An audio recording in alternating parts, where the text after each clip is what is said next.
কি এবং ভাগ্যবান মনে করতে হবে। এখন যাকাতের ফজিলত, যাকাত দান করলে কি ফজিলত সেই সম্পর্কে বলতেছেন। আল্লাহর রাস্তায় খরচের লাভ কি, এর মুনাফা কি হতে পারে তা জানা দরকার। কারণ দুনিয়ার মানুষ কি মুনাফা মানে লাভ ছাড়া কোনো কিছু করতে চায়? আমি আর আপনি করতে চাইব না। দুনিয়ার মানুষ এইরকম যে কোনো কিছু লাভ না হলে কি করে না, কোনো কাজ করতে চায় না। সেই রকম ভাবে আল্লাহ তাআলা বান্দাকে লাভের পরিমাণ জানিয়েছেন যাকাত দিলে কি লাভ।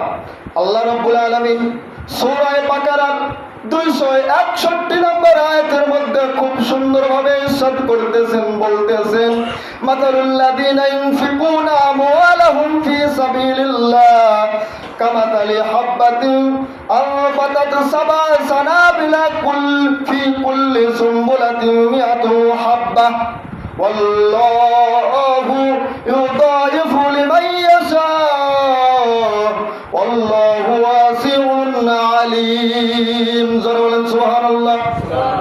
আল্লাহ রাব্বুল আলামিন বলতেছেন, যারা আল্লাহর রাস্তায় ধন সম্পদ ব্যয় করে তাদের উদাহরণ হলো একটি শস্য দানা।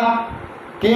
একটি শস্য দানা যাতে 7টি শীষ জন্ম নেয়। আপনারা দেখেন না, ওই যে ধান গাছে আমরা যখন রোপণ করে আসছি, 2টা 3টা বিছনের চারা রোপণ করে আসছি, তারপরে কিছুদিন পরে পরে যায় দেখবো যে ওই 2-3টা ধানের চারার থেকে বড় মোট হয়ে গেছে, অনেকগুলো হয়ে গেছে। এই ওটাই কি বোঝাচ্ছে বান্দাদেরকে? যাকাত দিলে কেমন ফজিলত বলতেছে যে যে যাকাত দেয়, যে আল্লাহর রাস্তায় ব্যয় করে, সে হলো একটি শস্য দানা যাতে 7টি শীষ জন্মায়, আর প্রত্যেকটি শীষে 100 করে দানা থাকে। কয়টি করে? 100 করে। আর আল্লাহ যাকে ইচ্ছা বহুগুণ বৃদ্ধি করে দিবেন। আল্লাহ যাকে ইচ্ছা কি করে দেন? বৃদ্ধি করে দেন। ওই জন্যই তো আমাদের এলাকায় কেউ 10 মণ, আবার কেউ 20 মণ ধান পায় কিনা, আবার কেউ 40 মণ পায়। কারণ আল্লাহ যাকে চান তাকে কি করে দেন? বৃদ্ধি করে দেন। কারণ আল্লাহ হচ্ছে প্রাচুর্যময়, সর্ব অজ্ঞ।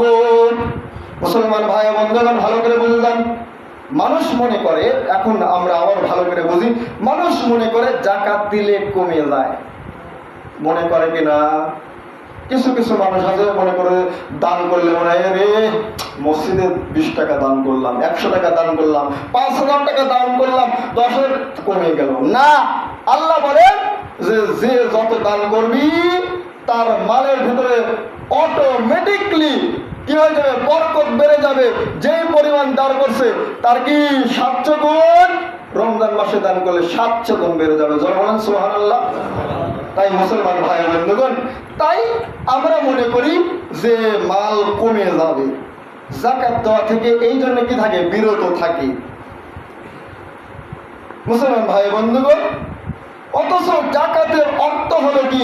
বাড়া, বৃদ্ধি পাওয়া, পবিত্র হওয়া। এখন করেন হলো পবিত্র হবি কিভাবে? শোনেন, আপনি যে যাকাত দিচ্ছেন না, ওই যাকাতের অংশ হচ্ছে কি? ময়লার মতন। যেমন কাপড় ধুলে ময়লা বের হয় না, সেরকম ময়লার মতন।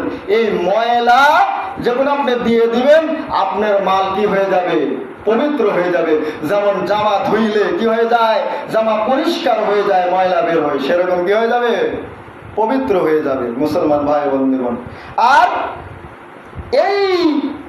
এটা কি দুনিয়াতেও বৃদ্ধি পাবে, মানে আপনার মাল, আপনার সম্পদ ওই যাকাত প্রদান কারণে বৃদ্ধি পাবে, আর এটা আখিরাতে আরো বেশি বৃদ্ধি পাবে। বলেন সুবহানাল্লাহ। এই সম্পর্কে আল্লাহ রাব্বুল আলামিন ইরশাদ করতেছেন, আল্লাহ রাব্বুল আলামিন বলতেছেন কুয মিন আমওয়ালিহিম সাদাকাতুন তুতাহহিরুহুম وتزكيهم بها وصل عليهم إن صلاتك سكن لهم والله سميع عليم الله أكبر আল্লাহ রাব্বুল আলামিন বলতেছেন হাবিব ও আমার প্রিয় দোস্ত আমার বন্ধু আপনি তাদের মাল থেকে সদকা যাকাত উসুল করুন যাতে আপনি এর মাধ্যমে তাদেরকে পবিত্র এবং পরিশুদ্ধ করতে পারেন জোরে বলেন সুবহানাল্লাহ আপনি তাদের জন্য দোয়া করেন নিঃসন্দেহে আপনার দোয়া তাদের জন্য রহমত স্বরূপ বস্তু আল্লাহ তাআলা সব কিছু শুনেন আল্লাহ তাআলা সব কিছুই জানেন